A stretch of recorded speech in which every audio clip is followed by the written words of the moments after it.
today, and it's Human Milk Banking and Comprehensive Lactational Management Center. And I think Dr. Sushma Nangia ma'am doesn't need any introduction.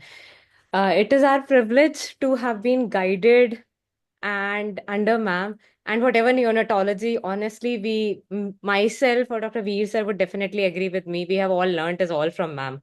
So wherever we are standing, it's because of you, and we are really, really very thankful to you, ma'am, for that. So beside that, everyone knows ma'am. Ma'am is an excellent academician, and she has been someone who has always pushed all the young people for the research. And there is no better person to talk about human milk banking, importance of breast milk, and the importance of non-invasive strategies in the neonatal unit other than ma'am. So over to you, ma'am. We can start the session. Right.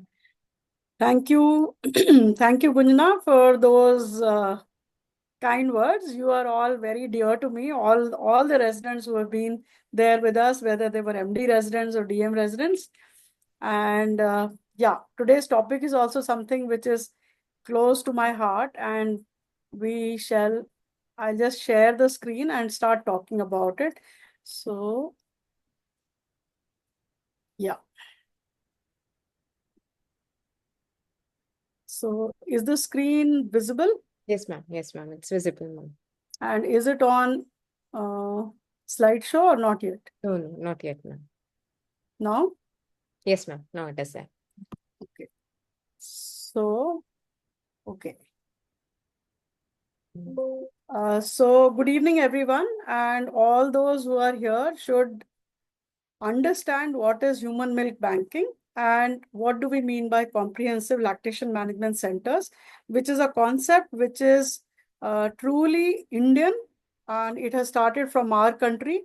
Thereafter, there are now some countries who are wanting to adapt it and adopt this, and many of the nations which are developing nations, WHO is trying to make them understand that they should establish CLMCs like India and not just milk banks. So with that background, I bring greetings from the Lady Hardinge Medical College and Kalavati Saran Children's Hospital. Am I audible, Gunjana? Yes, ma'am. You are clearly audible, ma'am. So, let's get on to the business. So first of all, today's outline would be why human milk is required for healthy babies and more so for small and sick infants. Somebody might feel that this is well known, there is nothing to be known. Well, if it had been well known, then by now we would have had babies receiving only mother's own milk in the NICUs and of course also in the postnatal wards, which is not happening. So it's important to understand why is human milk required for all babies, whether sick or small or healthy. What is the model of human milk banking in India? We'll talk about that. The CLMCs and their key components. And lastly, role of human milk bank in neonatal care. Do we really require them or is it more of a hype? What is the reality? So to understand, is it required in neonatal health? First and foremost, it's important to understand neonatal health. So this slide is a little old. You may have numbers which may have been a little reduced or increased, so don't worry on them. What's the concept that needs to be understood is that of the globe, where there are 135 million births occurring each year, we are just one country. We are not even a continent, and yet we contribute to 20% of the global share of births. Similarly, low birth weight, we contribute 38% of global share. For preterm, we contribute 23% of global share. And the last thing, which is not something to be proud of, is we are contributing to 20% of births, but we are contributing to 30% of neonatal deaths, which are occurring across the globe. So we certainly need to do something which is important for saving newborn lives. And we are not even touching upon SGA at the moment. It's just small babies that we are talking about. And overall, including term, preterm, we contribute a lot to the total global neonatal deaths. So what saves babies? Well, if you were to do neonatal resuscitation for every baby being born at a sub-center, at a PHC or wherever in a tertiary center, you would be saving 2.3 lakhs or 0.2 million. if you were to do infection prevention right from the birthing area, labor room, operation theater, NICUs, level 2 setups, you would be saving 5 lakh lives. But if you were to do kangaroo mother care for all small babies, you could save as many babies as you are saving just by infection prevention. And if you were to ensure exclusive and early breastfeeding to all these babies, you would be saving much more, which is like 8.2 lakhs. It's not to say that don't resuscitate. It's not to say that you should not do infection prevention. You need to do everything. But what you need to understand is the biggest share of saving newborn lies with mother's own milk being fed to the babies. But breastfeeding rates remain low in India and many other countries like us. So even though we know it is the optimal nutrition, and we know that breastfeeding prevents 13% of under 5 deaths, 22% of all newborn deaths if it is started within the first hour.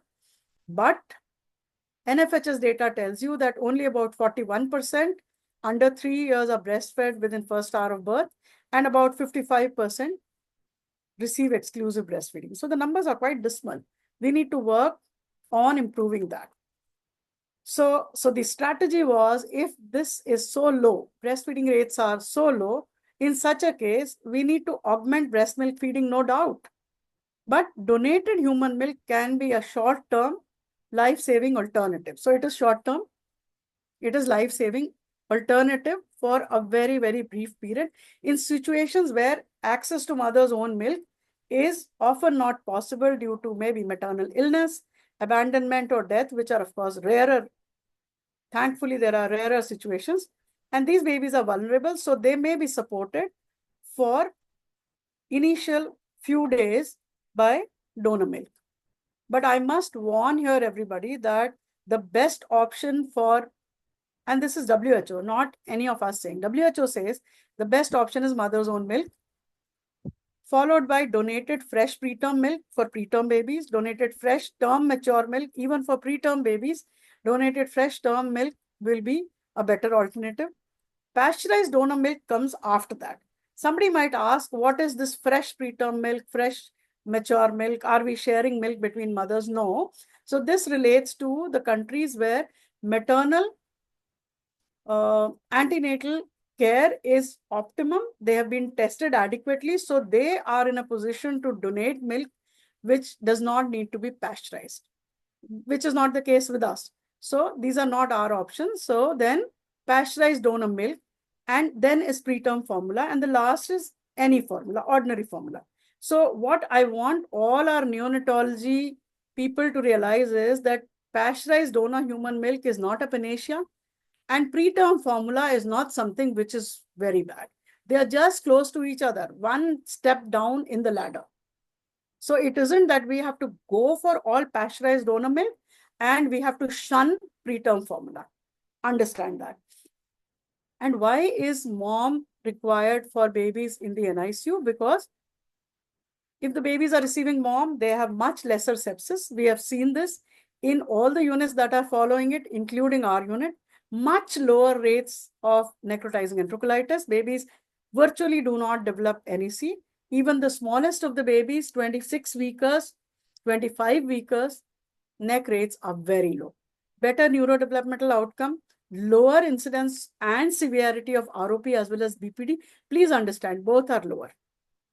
Shorter NICU stay, which translates into much lesser morbidity for the baby and much better prospects for the family in terms of if they are spending for the NICU stay. And you have beds for much more deserving babies who are coming into the unit. So shorter NICU stay, lesser rehospitalization during the first year of life, protects from long-term health problems, which we will see in the subsequent slides, like asthma, atopy, allergy, and whatnot, including ischemic heart disease. So all these are possible because mom is tailor-made for her own baby. So when you give donor milk, that's not what is tailor-made for him. That's next best alternative. Why does mom have all these properties? Because there are essential components like human milk oligosaccharides, which is our prebiotic. Antibodies, which help you fight infection. white blood cells, which help fight infection. Antioxidants will take care of all the oxidant damage that we are doing inadvertently by ventilating these babies, by giving them oxygen, by whichever method, if they require respiratory support. Lactoferrin, which is the probiotic. We are all, not all, but many of us are very fond of giving probiotic to babies in the NICU. Mother's own milk has it. If you feed that in adequate amounts, you don't need a probiotic from outside. Osteopontin for bone health, much lesser incidence of osteopenia of prematurity. Stem cells to repair all the damage that we are doing to the neurons, to the nephrons, to whatever. And microbiome is a completely separate story, which ensures that the immune system develops appropriately and responds to the challenges appropriately, provided we ensure that the baby receives mother's own milk. So when we were talking about long term, so it prevents asthma. Look at the range, 26 to 40%. Celiac disease, inflammatory bowel disease, 52%. Atopic dermatitis, almost to the same tune. Type 1 diabetes, 30%. So all these are the extended benefits of feeding babies mother's own milk. And further extended is breast milk microbiota. Breast milk is really not sterile. It has microbiome, lots of organisms, which are healthy organisms, which are organisms which promote immune development. Optimum neurodevelopment. Breastfeeding enables babies better visual development, better visual acuity, leading to reading and learning readiness. So there are some brain foods in mother's own milk: galactose, DHA, amino acids. And I must tell you, once you pasteurize the milk, many of these are not there to the same extent. Many of them get denatured. Similarly, breast milk actually starts becoming sterile. So the goodness of microbiota is gone. Bioactive factors. You can just go on looking at the list, the number of cells that you have, stem cells, macrophages, immunoglobulins, cytokines, growth factors, various growth factors, including erythropoietin, oligosaccharides and glycans, as I said, human milk oligosaccharides, mucins, antimicrobials, and whatnot. Just give me 1 second.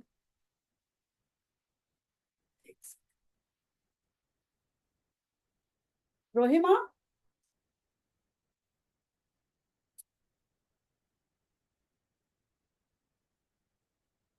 देखना दरवाजा खोलना bell बजी. So all these antimicrobials, lactoferrin, which I reminded you that this is the probiotic that is present in mother's own milk, which is also an antimicrobial, and many others. So these are all the bioactive factors, and many of them would not remain in the same amount or of the same potency once we have pasteurized the milk. So what are our national guidelines for human milk banking or for lactation management centers? So you would see that national guidelines do not say milk banking. It says lactation management centers. So these were released, or these were published by the Ministry of Health in 2017, August. And Indian donor milk banking is still in its infancy. बेटा मैं थोड़ी देर में बात करती हूँ, एक session चल रहा है. So we have about 100 plus milk banks in our country as of now. These are mushrooming. These are going on. They are going on coming up. Do we really need all of them? We will have answers to that as we move along in today's discussion. So this was the human milk storage, dispensing guidelines, a lot of discussions that went through. We had international experts who were there, because in India, there was no expertise by then. 2017, we had people from the ministry, from other academia, who were all a part of developing these guidelines. So what is our model? What is the India model? The India model is actually a model which is baby friendly, mother baby friendly initiative plus, MBFI plus. What is this MBFI plus?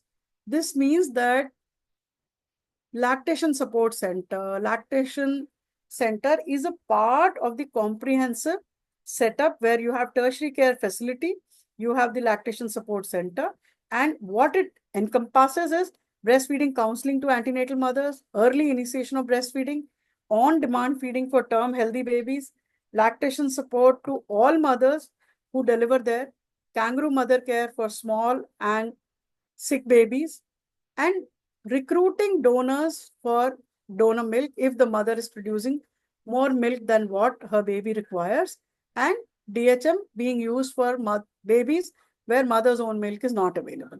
And these are the different levels of health facilities.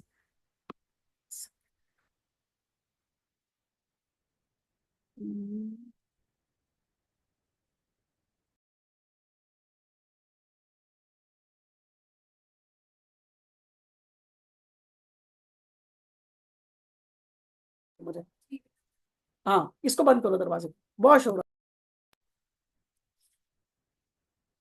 So it encompasses all these things and not just milk banking.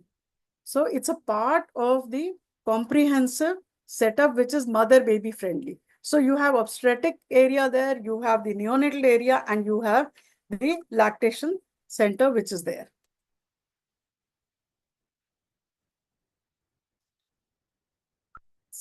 Is it not? Okay. So what is our model of CLMC, the lactation management center? So the first and foremost, or let's start from here, every delivery point should have a lactation support. And it's not a physical unit. It's like, it's the presence of that facility that every birth, every woman who delivers at any of the delivery points should receive lactation support from a lactation consultant or a nurse who's trained in lactation support. Then comes the district hospital or large sub-district hospital, which have a functional SNCU. I'm sure all of you are aware that we have special newborn care units at the district hospital and some of the large sub-district hospitals as well. So wherever we are taking care of babies as facility-based newborn care, we should have lactation management centers. I'll tell you what the function of LMCs are. And topmost, which is tertiary care center, medical colleges, which have NICU, they should have a comprehensive lactation management center. So what do we mean by that? So this one is central, which means wherever births are occurring, it may be at a tertiary center or it may be at a sub-center. We must have lactation support at all these places. What is the role of LMCs? So you see 2, 3, 4, 6. 2 is stimulation and expression support through electric breast pump to mothers whose babies are there in SNCU.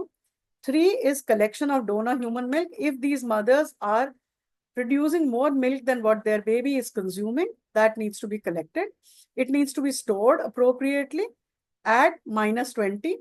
And 6, 5 is not there, 2, 3, 4, and 6. So these can receive donor milk from a CLMC under a hub and spoke model, and they can dispense milk to the babies in the SNCU. CLMC has all these 1, 2, 3, 4, 6. In addition, it has 5. 5 is processing of donor human milk, which is nothing but handling the milk appropriately. So whatever milk has been collected and stored here is transported to a CLMC where it is processed, by which we mean it is pasteurized, and then this can be sent back to the LMC where it can be used or dispensed for babies who are admitted in the SNCU, whose mother's milk is inadequate at the moment for them. So as a bridge support. So this is the model, which is India-specific model. So basically, CLMC role is meticulous counseling and motivation of mothers, comprehensive lactation management, which we just saw. So in addition to what we just saw, counseling, pumping support as required for stimulation as well as for expression of milk, and establishment of milk kitchens in the NICU for PDHM disbursement. So it cannot be that you just get donor milk and you just give it to babies. So you need to have specifically milk kitchen being established. If time permits, we will look at what it means. So what is donor human milk and its ethical use? Because most people would think that once we have donor milk, it can be given to any baby whose mother is not able to help or produce enough milk for her baby. So first choice for feeding preterm low birth weight neonates is mother's own milk. If that is not available, let's say the mother is sick or there is some adverse outcome postpartum, next best option is donor human milk. But please note that this is to be dispensed for babies less than 32 weeks and for a period of maximum 14 days. The clinician can decide for a baby who is bigger than 32 weeks for a case-to-case basis, but it should not be dispensed to all babies who are born by cesarean. even if they're full-term babies, just because their mother at the moment is not lactating. So then it becomes unethical when we are using it for all and sundry. And third option is formula milk. So formula milk is also an option, preterm formula. It isn't that we keep the baby nil per oral because we don't have mom, we don't have donor milk. So please understand, these are the three choices that we have, and donor milk is not for every newborn that is there. It's for babies who are smaller and for a finite period, which is a maximum of first 2 weeks. It doesn't just go on and on and on, and the mother is not there and the baby is just receiving donor milk. So mission of CLMC is to promote and support breastfeeding, and in addition provide safe under asepsis high quality donor milk to fill a gap for those who need mother's milk but cannot receive it from their own mothers. So CLMC, we must ensure that we give standardized information to mothers on mother's own milk and also the families. They should not be misled by saying, oh, this is human milk. ये donor milk भी ये human milk है, हम डब्बे का दूध नहीं दे रहे हैं. So they get misled by the fact that this is human milk. We can give this. Sure, we can give it as a breath support, but this is not replacing mom. So we must give standardized information to the families that at all costs, we must strive to give mom, which is specific for her own baby. And for that, what is important for all of us is that we should ensure that the first expression for a preterm baby, the first expression by the mother occurs within the first hour. If that's not feasible, it's like early initiation. For a term baby, you want early initiation within 1 hour. For a preterm baby, you want the expression to happen within the first hour. If somehow that's not feasible, at least by first 5 hours. If it is more than 5 hours, then we have lost an opportunity window where we expect the mother to have optimum lactation.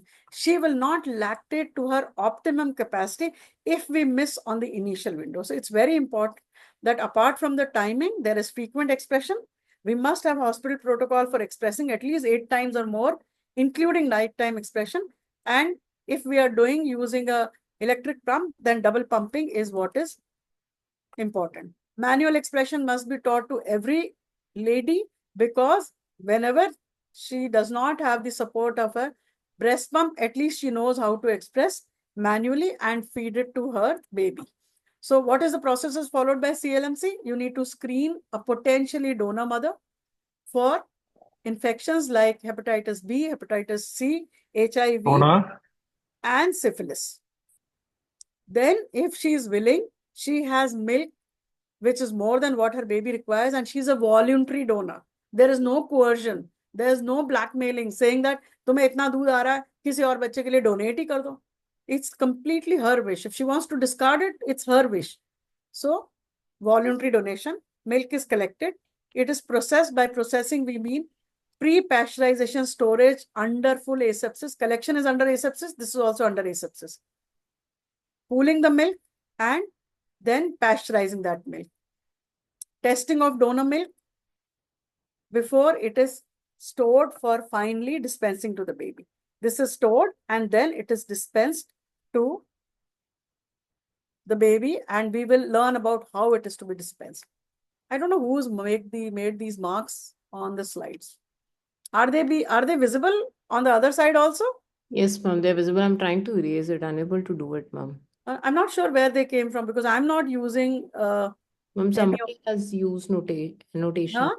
Somebody has used annotations, ma'am. I'm trying to erase it, unable to do it, ma'am. Anyway, so I'm sorry for whatever is happening Yeah. here, but Ma'am, I'm unable to help it. So it's so possible, once the ma'am. mother is willing, then history is to be taken regarding any substance abuse, any organ donation, organ recipient, blood recipient, any of these. So this history needs to be taken apart from the testing for hepatitis B, C, and others that I said. And then decision making, it is an informed decision making for the mother whether she wants to donate or not. Asepsis, suffice to say that all healthcare professionals who are working in the CLMC and also the mother needs to be taught importance of asepsis. Then this is where the history is recorded. We have this form in Hindi and it is talking about कोई गंभीर बीमारी तो नहीं है, पहले किसी चीज का इलाज तो नहीं हुआ, and so on and so forth, any substance abuse and etc. etc. So this is donor registration after she is willing. So the donor is registered. After registration, what you see here is this is the consent form. The mother has to sign this consent form that she's willing to donate. This is the pumping session going on, as you can see. So different days, pumping sessions. All the mothers are facing towards the television. This is our setup where they are seeing a video which is shown related to breastfeeding, how to donate milk, how to express milk and so on, how to do kangaroo care, etc. And these are the mothers who are being pumped to what is being done with their milk after pumping. So only the surplus milk is donated. First and foremost, the milk that is pumped is given back to the unit for feeding mom to their own baby. So it's only surplus milk that gets donated to the CLMC. It's not all that is pumped is all stored and is a part of donation. And then we harp on this that I have 35 liters donation and I have 55 liters donation. And then we print it in our newspaper and everybody sees this CLMC or this milk bank has so much milk. There's no great shakes by collecting this milk and storing. The great shakes is about helping the baby receive mother's own milk and supporting the mothers with pumping support. Ideal is mother's express breast milk for her biologic baby. So once you have additional milk that needs to be stored, so it is labeled appropriately, it is stored. You can see it's stored at -20 in deep freezers. On the day of pasteurization, you take out those milks, which you can see the bottles which are labeled, and then there is a process of pasteurization. I don't think we will have time to go into the details of pasteurization, but suffice to say that you need to cool the milk under full asepsis, under a laminar flow. What you're seeing here is a laminar flow. And what you're seeing here is a health worker who is doing that under full asepsis. And you can see the glove, mask, gown, cap, everything. And this is the jar that you saw in the previous slide, these vertical jars, these Borosil jars. And here you are seeing after the milk has been pooled, it is being put into different bottles for pasteurization. So this is now ready for pasteurization. You have put the label as to what is the batch that is being pasteurized. And these are some of the sampling bottles and sampling vials or tubes where milk will be sent for microbiological testing before and after pasteurization. So this is the milk going into the basket going into the pasteurizer, which has already been, which is ready, and you have it being pasteurized for a finite period at a finite temperature. And it is best to have automated pasteurizer rather than something which is manual, because we may make mistake in term, not our mistake. The machine may not reach that temperature, may not achieve it, may not maintain it. There may be fluctuations. And then coming down from temperature of 62.5 to 4 degrees and below, it may not happen within the finite time, which is all affecting the quality of donor milk. So hence, we should ensure that we use automated pasteurizer as far as possible. Post-pasteurization sample has to be sent with every batch. You can see the samples being taken and sent. These are going to the microbiology lab. And counseling room air bacterial counts, preferably every 2 weeks, need to be done. So if you start looking at from the donor mother, milk that is taken in the milk bank, donor is screened, she is registered, milk is expressed, it is transported, maintaining cold chain. This is when it is being done at LMC. It's being sent to CLMC. So it's transported, maintaining cold chain. It is stored in refrigerator freezer, which is at -20. On the day of pasteurization, it is taken out 24 hours before. It's kept in the normal refrigerator where the icicles will break and it will come to a fluid form. So it is thawed not actively, but it is shifted from -20 to regular domestic refrigerator. On the day of pasteurization, as you saw, it is pooled. Not more than 3 to 4 mothers' milk is pooled. So you make batches in terms of how much milk has been donated by a mother. So a particular batch does not have too many admixtures. It is pasteurized, post-pasteurization testing to the microbiology lab. It is stored in the same freezer, I mean, one more freezer, which is same as -20. And till you get the testing reports, this is milk which is awaiting test results. Once the test results are clear, this is ready for disbursement to the recipient, which is a newborn, but only on receiving a prescription from the NICU. It's not 1 liter de do, 500 ml de do, 2 liter de do, so that it is only on prescription. And when you are seeing which are the recipient for whom the milk is being taken, it is thought, of course, again, it's again -20 pay, it's completely frozen.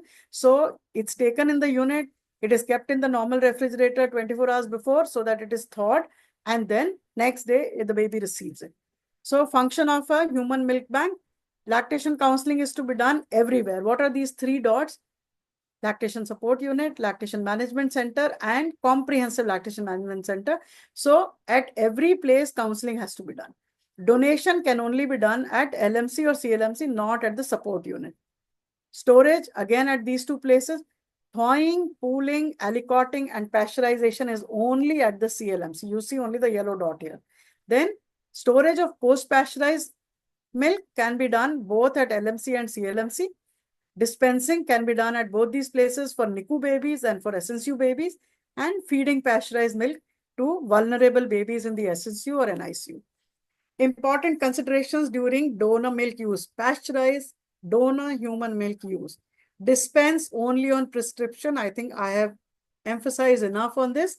And this is from the treating physician, treating neonatologist, pediatrician, that there is a prescription that comes and on which you give. So it's like baby of Kamla receiving 12 ml every 2 hours. 6 feeds are being taken care by mother's own milk, and only 6 feeds donor milk is required. And this is, let's say, day 2 of life or whatever. So 12 6 are 72 ml is required for baby of this one. Then baby of Komal, XYZ amount receiving, how many feeds by receiving using mom, and what is required. So total up for these 3, 4, 6, whatever babies, and then you say, okay, this comes to 250 ml. So we require 250 ml. So this kind of a prescription needs to be received by the CLMC to be able to dispense away the milk. It's not just 1 bottle de do, 2 bottle de do. Milk should be mother should donate milk after providing for her own baby. We have already understood this. When she has surplus milk, and that too she is willing. Donation after receiving informed consent. Mother will donate after you have got a signed consent from her. Voluntary donation, I think we have talked about it. No incentives in cash or kind. No fruities to be given, no apples to be given, nothing else to be given. DHM use requires informed consent from parent guardian of the recipient baby. So you can't just give donor milk कि हमारे पास milk bank है, हमारे यहाँ जितने preterm बच्चे हैं हम सबको donor milk देंगे. Every parent has to give consent that they are willing to receive milk donated by other mothers and not to be used for any commercial purpose. I think it's more than clear. So you get a prescription. This is somebody coming from the NICU to receive the milk. And this is the 1 bottle being given based on the milk request that has been received. So estimation of PDHM, I think I've told you, rough estimate for the next 24 hours, which are the babies who are not receiving enough EBM. So you calculate the amount, and I've already given examples of how we calculate, and fill the requisition form, which has to be submitted to the human milk bank. Obtain informed consent from recipient, maintain asepsis at each point, right from collection to storage, to processing, to dispensing, everywhere asepsis has to be maintained. Dispensing against prescription. So this is the prescription being prepared by the NICU resident. You can see this. And this is request for PDHM as to how much milk has to be disbursed, how many bottles. There is signature of the doctor who's asking, and the one who's giving from the milk bank is again signing for this. This is the consent form by the recipient's parent, father. Milk kitchens needs to be established, which has a clean zone and an unclean zone. You just can't get milk from the milk bank in a bottle and on a countertop, you are just putting it in the katori or in a palade and taking it to the baby's bedside. No. So you need to have a milk kitchen which has a clean zone, and it has a unclean zone, which has a wash basin, a sterilizer, a hot air oven. So all the Katori, Paladay milk collection bottles are sterilized here. You need to maintain asepsis. I think I need not harp on that more than, I mean, I can't say enough. Everybody has to internalize this. Record keeping has to be appropriate, which means donor milk dispensed on first in, first out basis. And what does that mean? The milk that was donated first needs to be processed first and needs to be dispensed out. So the milk has a shelf life of 3 months at -20. So pre-pasteurization, let's say a mother donated in the month of January this year. So by April, we must pasteurize that milk. And this pasteurized milk must be fed to a baby by the next 3 months, which means May, June, July. So अगर 5 जनवरी को donate किया है तो 5 अप्रैल से पहले उसको हमने pasteurise कर लेना और 5 जुलाई से पहले बच्चे को मिल जाना चाहिए. Where so it is first in, first out basis. That is how it needs to be maintained. So it's a lot of responsible work when you have a CLMC. It's not just. So this is a milk kitchen. This is where you have the hot air oven. You can see a refrigerator here and there is a wash basin here. I'm sorry, the picture is not very bright. So, and this is the countertop on which the milk is taken out from the refrigerator and it is aliquoted into different pallidi or katori and which is taken to the bedside. So you have a clean area, which is a milk kitchen. Thawing of PDHM, how do you thaw that? So first in, first out basis, I've explained, never thaw or heat in a microwave or a stove. It has to be thawed in the refrigerator at 4 degrees, which is domestic refrigerator, 24 hours. And after that, it has to be once brought out to room temperature on the counter. It should be used within 2 hours. We should not refreeze once it is thawed because there is lipid hydrolysis which is occurring. So basically, you need to be very meticulous in terms of how much milk needs to be taken out, which is now liquid milk. And once it is thawed, within 24 hours, you must use it. You cannot go on using it for next day all as well or so on. So all this is very meticulous calculation. You should not be wasting even a drop of milk. It's very, very precious.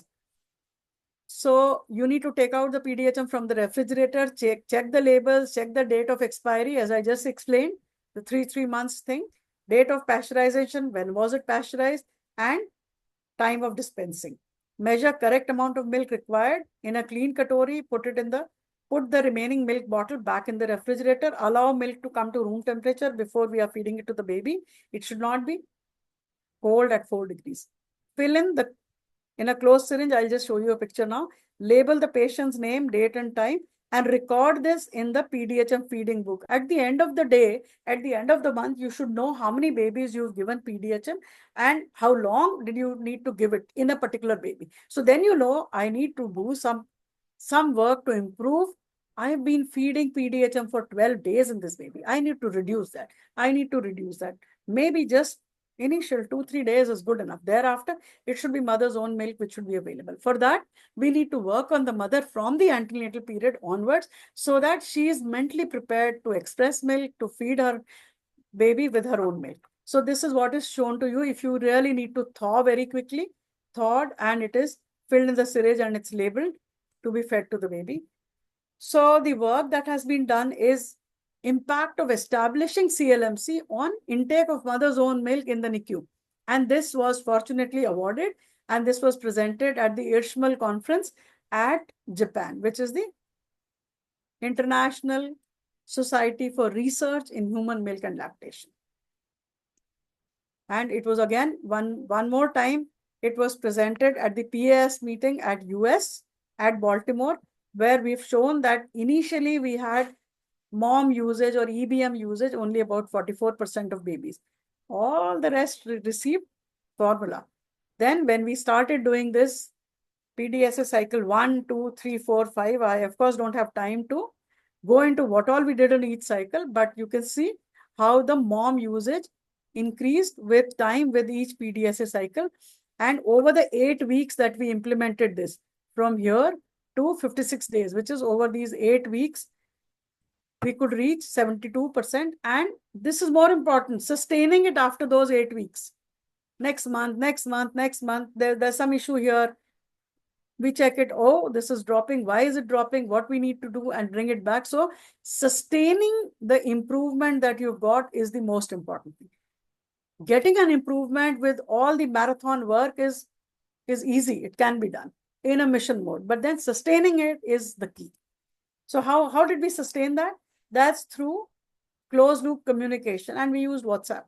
So this is our NICU SR who's putting this on the group, that these are the mothers that need to be tracked in different maternity wards, and they need to be called for counseling and pumping. So you see there are 9 maternity wards at Lady Hardinge. So this mother is in MAT 5, this mother is in MAT 8, and so on. Milk bank people respond. 90 ml has been taken from milk bank, and this is not a donor milk. This is her own pumped milk, which is mom.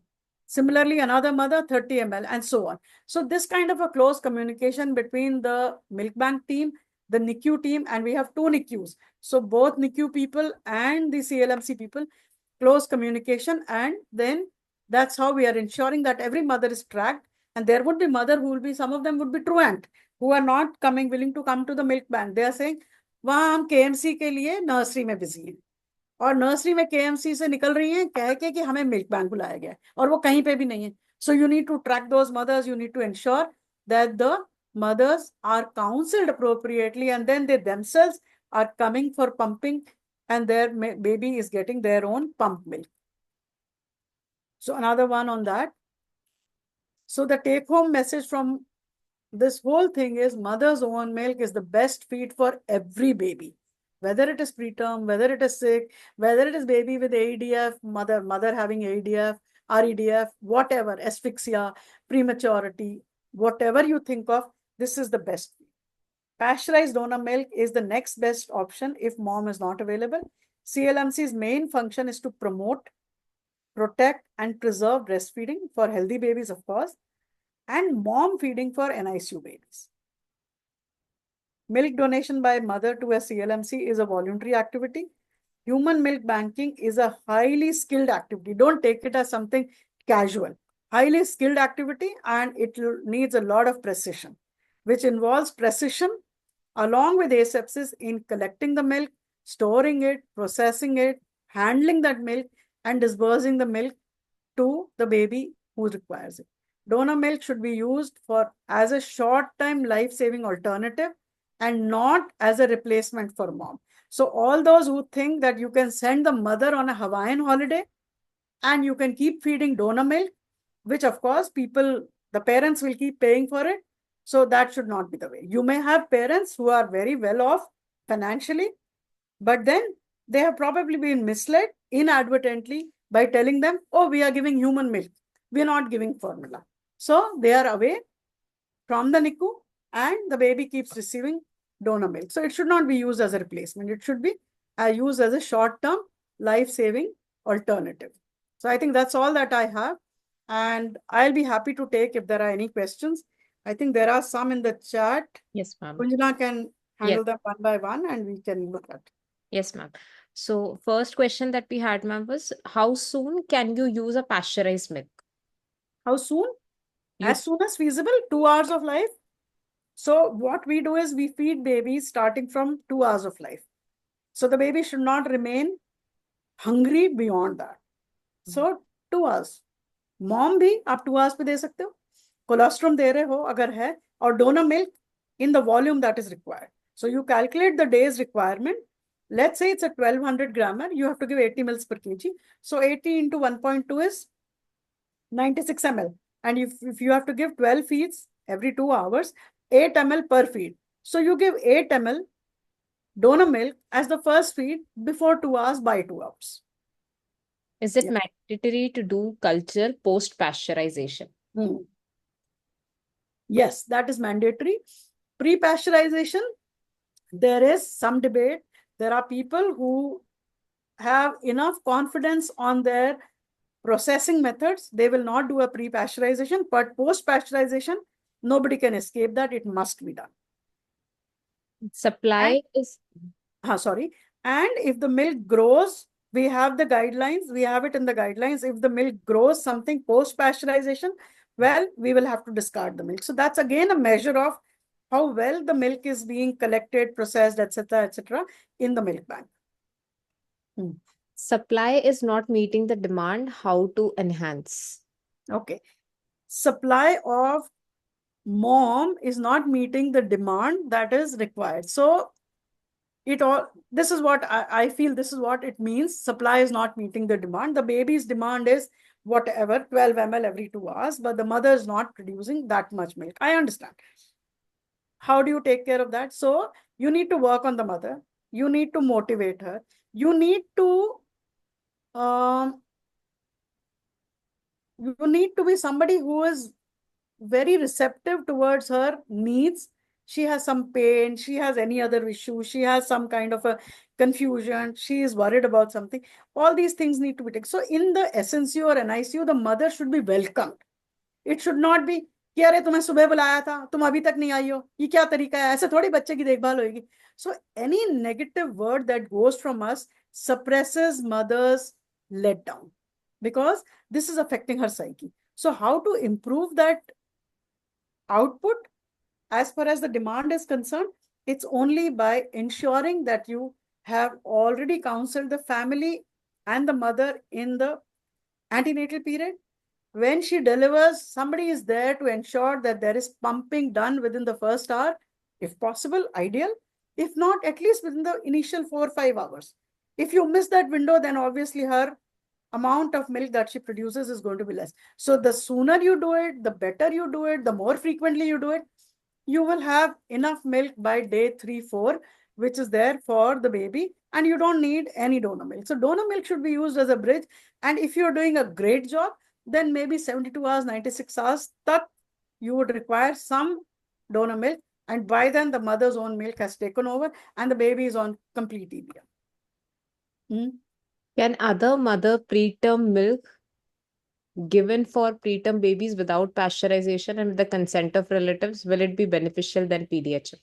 So, yeah, sure, this is beneficial. Any fresh milk is beneficial, as I showed you in the WHO feeding options. But the thing is, here, if it is challenged legally, then nobody will save you. So it should be between the two families, between the two mothers, but not with the consent or not as something that the healthcare provider has said, हाँ, कर लो, share कर लो. So until and unless we have complete antenatal assessment of the mother, all the tests being done, you are very clear, till then it's not done. So some of these Scandinavian countries have this, they don't pasteurize at all, because they are very sure of every mother being assessed, every mother being tested beforehand. So they share without pasteurization. In fact, pasteurization is not a norm there. But for all of us, I think this sharing of milk should not be allowed, should not be permitted. Can we prescribe preterm formula for term babies? क्यों देना चाहते हो preterm formula to term babies? Calories ज्यादा देनी है, protein ज्यादा देना है, क्या करना है? टर्म बच्चे को चाहिए ही नहीं है, जो उसको चाहिए वो term formula. When should you consider mom culture? Mom culture. Yes. See, as I told you, breast milk is not sterile. So why do you want to culture mom? Whatever organisms it has, it is for that baby's benefit. So what are you gaining by culturing that and looking at proteobacteria hai ki kya bacteria? कोई जरूरत नहीं है. You are suspecting breast milk sepsis? I don't think that entity exists. So there's no need for culturing mother's own milk if it is being, if kya, it's only when you are processing it. When we are processing milk, then it needs to be cultured. When it is expressed and fed to her own baby, no need to even think of culturing. Why CMV is not included in the screening protocol? Because CMV is so ubiquitous. So it's not included in the screening protocol. If you have a specific baby where you are suspecting, sure, you go ahead and get the workup done for that baby, whether he has CMV. And in CMV also, you're looking at if the baby has retinitis, hepatitis, or any of those where you need to treat. You're not treating every baby who has CMV being grown. So it's so ubiquitous. this is not taken as a part of testing. Think of those countries where CMV will still be there. Antenatal assessment also doesn't include CMV. And there, the donor milk is not even pasteurized. So there is a reason, because it exists, it is ubiquitous. Any specific steps to follow for using preterm formula for very preterm or extreme preterm? See, the preterm formula is there for the preterm babies. So no specific things to follow. Follow asepsis. Ensure that you are doing it under full asepsis. And all preterm babies can receive preterm formula right from the beginning. Don't be scared of feeding formula, but there should be some EBM that the baby receives. So if the baby receives goodness of EBM, the formula is not going to harm him. It's not going to lead to NEC or to anything. And I'm not saying this just theoretically. We have experienced this over the last nearly 20 years now. To be specific, 18 years. And we have published on early total enteral feeding where we had no milk ban. It was only donor milk. It was only mother's own milk and preterm formula. So we fed babies very liberally with preterm formula.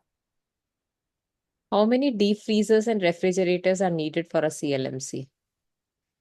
It'll depend on what you cater to. So if you're catering to very few mothers who are delivering at your center, or a small SNC or NICU, you may just need one deep freezer and one refrigerator.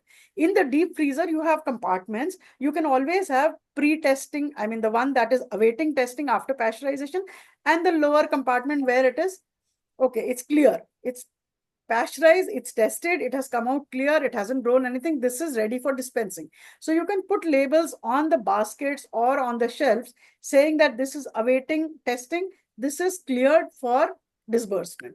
So one can suffice, but if you have more, if your center starts working, it has more volumes, sure, you will need to buy more. And that's how I think we started. We had two -20 freezers in the beginning, and we had one refrigerator. And now we need much more of that, because there's a lot of milk that is being pumped, and a good proportion of that which is being donated. But a major portion is going back to the NICU for the specific baby. So if on one day there is, let's say, 1 liter pumping, so 800 ml is going back. It's only about 200 ml, which is surplus, which is being donated to the milk bank. So we do not harp on anything like we have so much donation.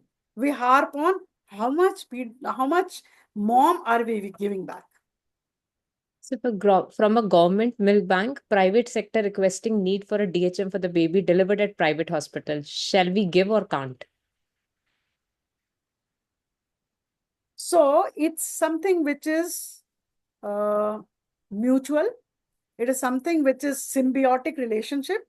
So if the private hospital is asking for milk from a milk bank, which is in a government setup, this is what is the question?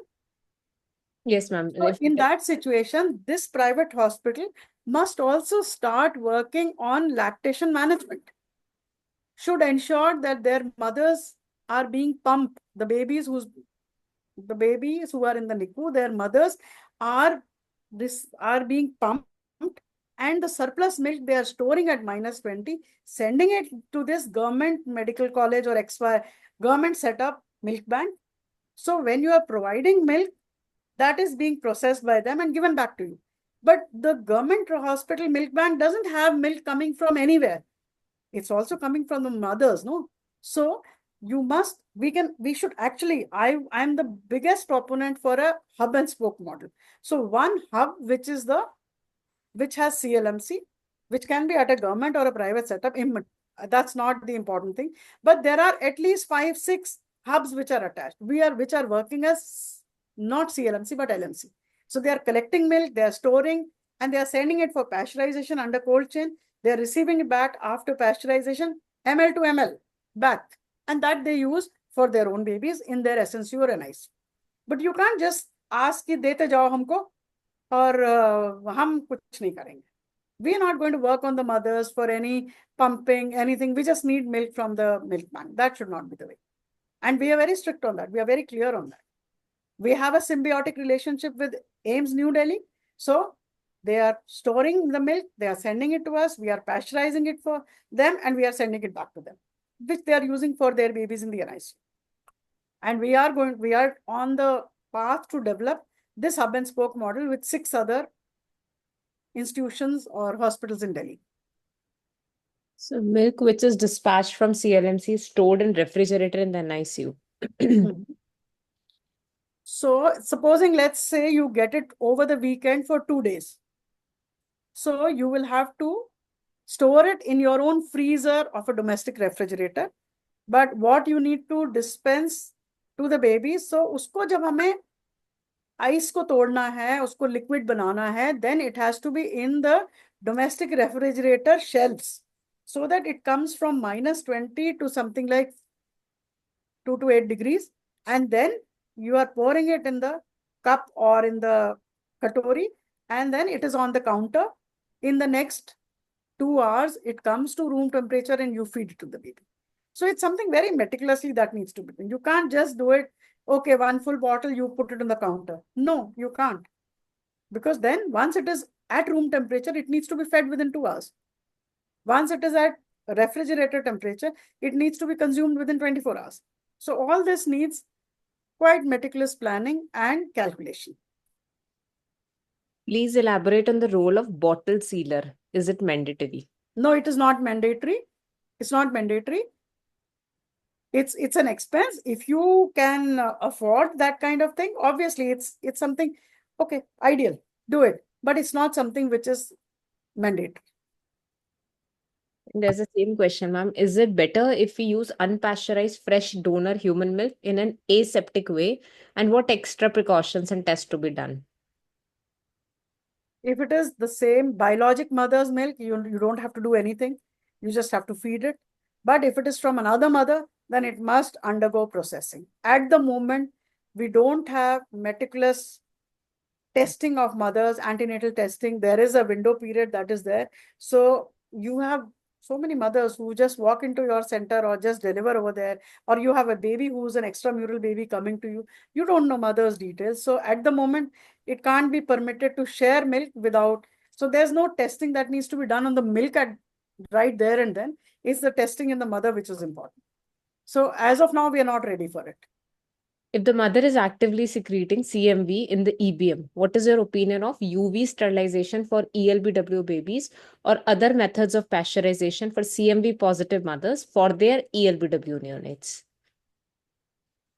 So as of now, there is no clear word on that as to all this should be processed under UV, only then it should be fed. If it's her own baby, this same mother, I don't think that.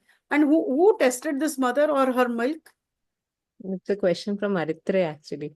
So he only can unmute and Aritra, you can unmute yourself. Ma'am, actually, there was a debate on this time on actually Germany on INEC. So they are actually asking the question. So that's why I have actually put it in for your opinion, ma'am, because what they are asking that they are testing the CMV for their babies. Okay, Oh, so and they have seen that many of the babies actually coming CMV positive, though they have not prospectively seen the long-term effects of that CMV positivity. But for that, they have actually asked this question in the open forum. so what was the answer of the expert in that open forum? Because There's there is no no no clear. there is no answer came out, ma'am. There is no Exactly. answer came out. So there is no clear guideline on testing the milk for CMV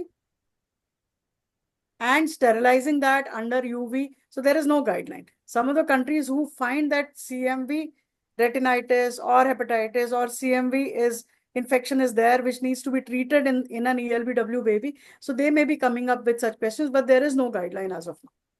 So we are not doing anything like this. Is Okay, there ma'am. any Thank you. comment of yours because you have raised your hand? We said you can unmute yourself. ये क्या कह रहा है? He has raised his hand. Private sector management are difficult to convince. It takes a long time for CLMC. The safest compromise adopted is commercial PDHM. My specific questions are, who are these donors? Are they exploited? I think you already have answered it partially. Where do we get the donors? For us, it's so difficult to get donors where we have so many deliveries occurring. And these commercial milk banks, they don't have a maternity background where they have mothers there. So where are they sourcing it from?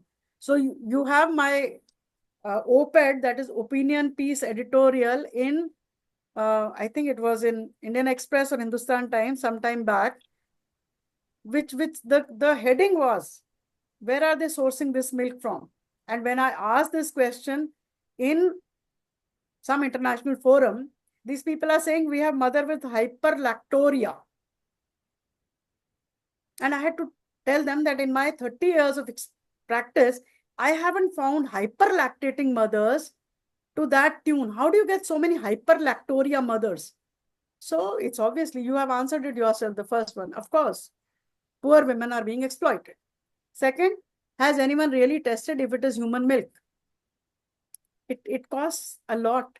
The commercial milk, the commercial company will not be interested in really testing it. And who else will take on to get it tested? So nobody knows. Probably all these doubts which you have do have some truth in them. But yes, that has, what is MOHFW's view stand on commercial PDHM?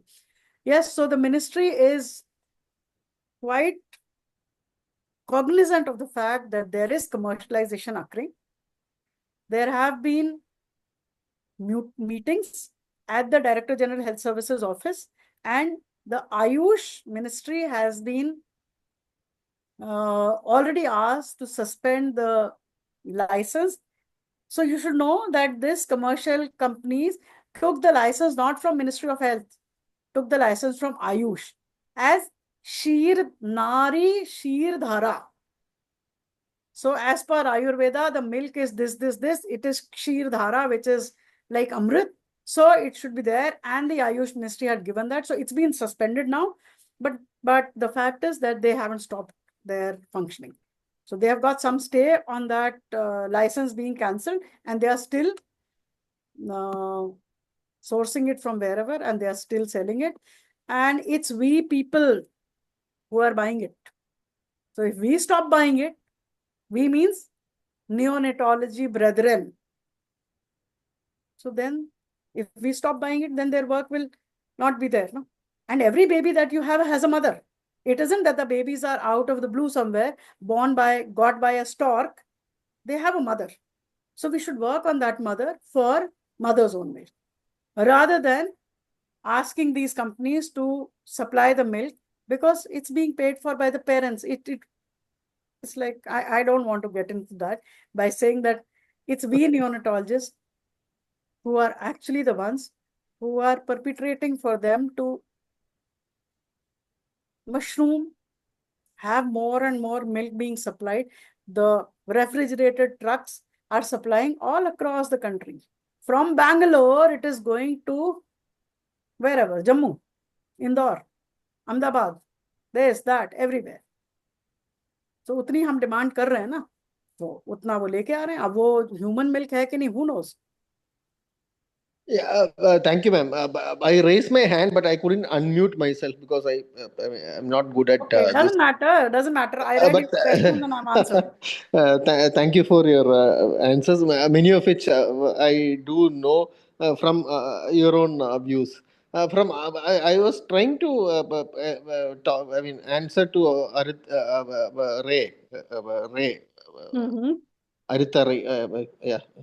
So, as far as CMV is concerned, that's least of our bothers. We have other basic questions to answer, like this one. And the holders pasteurization and the HTST, they are proven to be effective against CMV when compared to HPP, high pressure pasteurization, or you mentioned ultraviolet. These are all under testing. The only two methods that are in use are HTST and holders, and rest are all in research. And both of HTST these also, are proven yeah. to be effective against CMV. So HTST also is, some countries are doing it, but yes, they are doing it. But most commonly used is Holder's method, and wherever these pasteurizers are being manufactured, they are still working on the Holder method. So somebody is asking that healthy full-term baby parents asking for donor milk, what should we do? We should tell them breastfeed the baby. Baby doesn't require a donor milk, and if you cannot breastfeed, well, formalize the answer. Does shaker water bath serve equally pasteurizer? Unfortunately, no. And ideally, how much feed volume should be dispensed at a time? We have faced lipid hydrolysis in our unit. So this dispensing is actually from the CLMC or the milk bank that you've got. Now you have to plan out that I have. So first is your planning. No, my baby of Komal requires this much, baby of Savita requires this, baby of so-and-so requires it, this much. So I need a 130 ml bottle from the milk bank. That I will utilize in today. आज 24 घंटे में मैं उसको utilise कर लूंगा, तो फिर कैसे लिपिड हाइड्रोलिसिस हो रही है? My calculations are up to the mark that I need only 130 ml bottle or a 250 ml bottle or two bottles, one 250, one 130. So that's based on my calculation. And if I meticulously calculated what I require, even if the mother is producing, let's say, I thought she will only give for 4 feeds, 8 feeds I have asked for donor milk. So, and she is produced for 6 feeds. Very good. We must congratulate her. We must pat her back. But then you may have another newborn baby getting admitted in the unit. So that will serve for the incoming baby, 1 or 2 or whatever. So if you have calculated it meticulously, it doesn't happen. We don't face that. And our NICUs are like, huge NICUs with 50 bedded NICU on one side, 30 bedded on the other side in the same hospital. So if your calculations are up to the mark, you would not face this. You should not be facing this. Anyway, if this mistake has occurred, sometimes this has occurred, next time you are even more cautious in your calculation, in your prediction, how much you require. Any other question? Anyone else? You could unmute and ask if there's any question, but otherwise. Good evening. Yes. Dr. Lakshmi from Chennai. Yes, Dr. Lakshmi. Thoroughly enjoyed your lecture. Unfortunately, this hub and spoke model is not working here. Which model, sorry? That hub and spoke model where our LMC can send some milk to the CLMC where they pasteurize and return back. Unfortunately, that is not working. Mm-hmm. So once we send a donor or a donor milk, it goes to their general pool. No. So that should not happen. I mean, one needs to sit with the LMC and the CLMC people need to sit. And we need to be fair to each other that if we are receiving whatever milk from, let's say 500 or a liter of milk from the LMC, we must pasteurize it and give it back to them. It should not go to the pool. Or if it is going to the pool, then it is volume to volume. It may not be exactly that same milk that came from your unit, but 1 liter came, so 1 liter is being given back. Yeah, but they are telling the pasteurizer happens once so much ml of milk is ready for pasteurization in one thing. Not be doing pasteurization every now and then. True.